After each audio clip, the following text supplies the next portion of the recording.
Aleluya, Aleluya, Aleluya. Ito ang bagong pangalan ng Panginoon, pagkabuhay na mag-uli.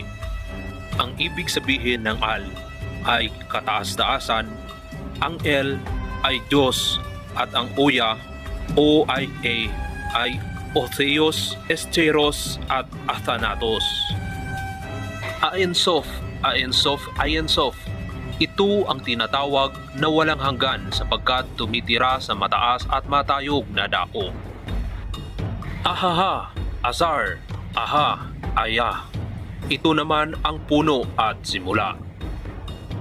Ang naman ay may mga kahulugang Magugam, Mariagub at Magub. Ito ang tatlong pangalang nakasulat sa tatlong mata ng Santissima Trinidad. Marbam, Meorbam, Miasmam. Ito ang pangalan ng tatlong hari